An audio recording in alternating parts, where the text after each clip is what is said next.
Assalamu alaikum wa rahmatullahi wa barakatuh. My name is Said Sadid Al Yahya, Group 3 of Abbasid Caliphate class, PSCI 5011, Section 1. So today's topic will be Izzuddin Abdus Salam.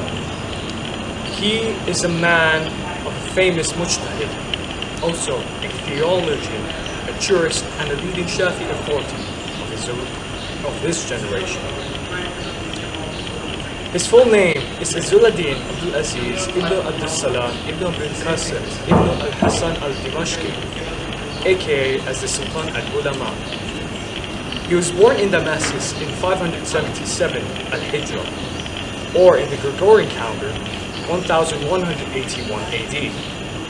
He received his education in Damascus by scholars as Ibn al-Shakir and Jamal ad-Din al-Harstani in sacred law. In usul al-fiqh, he was with Saif al-Din al-Amidi, and in theology and tasawwuf with Zuhra al-Wadi and Abdul Hassan al-Shahidi. He is famous for his imprisonment in Damascus as a sermon giver or khatib of the Umayyad mosque. He openly defied what he considered to be unsanctioned customs, followed by other sermon givers. He refused to wear black, refused to say his sermons in rhyme proses, and refused to praise the princes. When the ruler as-Salih al-Ismail made capitulatory concessions to Theobald during Baron's crusade, Ibn Abdus Salam condemned him from the pulpit and omitted mentioning him in the post-sermon prayer. Thus, this led to the consequences of him being jailed and upon release emigrated to Egypt. So, Izzuddin wrote many books in various disciplines. For example, he wrote a complete commentary on the Quran, giving particular attention to the linguistic points that makes the meaning easier to grasp. His most valuable book, known as Qawaid al-Ahkam fi Masalih al-An'am, has been commended by scholars in all generations. This is a book of fiqh which explains that all Islamic commandments and prohibitions are aimed to ensure the benefits of men. Nothing works against people's interest. Adhering to these orders is certain to bring the benefit to men, especially to those both scholars and students. So, among his books of tasawwuf are Shajarat al-Ma'rif wal-Ahwal wal-Salih al-Aqwal wal-A'mal, the tree of gnostics, sciences and states, and pious sayings and deeds. Second was the Mukhtasar Riyad al-Muhasibi, an abridgment of al-Muhasibi's book on the observance of the rights of Allah. Third is the Masail al-Tariqa fi Ilm Haqiqa, questions of the Sufi path concerning the knowledge of reality, in which Al-Izz al-Din answered 60 questions regarding tasawwuf. Assalamu alaikum warahmatullahi wabarakatuh. Today I'm going to talk about the journey of life of Izz al-Din Abdus Salam. After having imprisoned and persecuted in Damascus, he left to Egypt and settled down in Cairo, where he was appointed as a chief judge and imam of a Friday prayer in public mosque at Egypt. After gaining such public influence, he could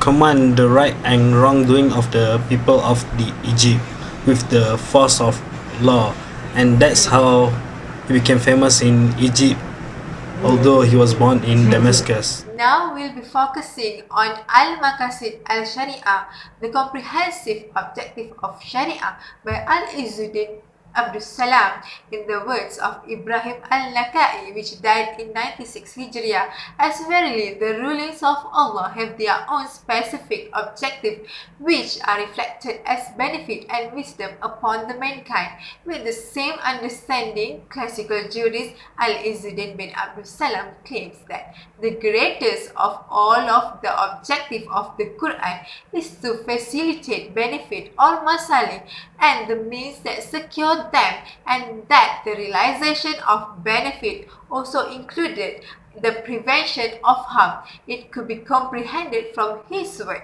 that all the obligations of the Sharia were predicated on securing benefits for the people in this world and the next, and it is the duty of Muslims to discover them and thus observing those objectives in their life and during the implementation of those duties. Al-Izzuddin bin Abdul Salam emphasized more on the notion of protection and preservation. The word hifz, protection, has been recognized as an ultimate objective of Sharia. Al-Izzuddin bin Abdul Salam, despite of his general statement of maslahah as mentioned earlier, which is the general meaning of maqasid, happened to seclude the meaning of maslahah into the connotation of hifz or protection.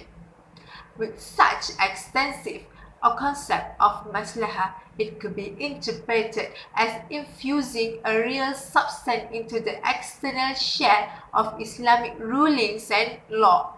Thus, proof that moral obligation is related to divine omnipotence and will, and how the former in fact necessarily flows from the latter.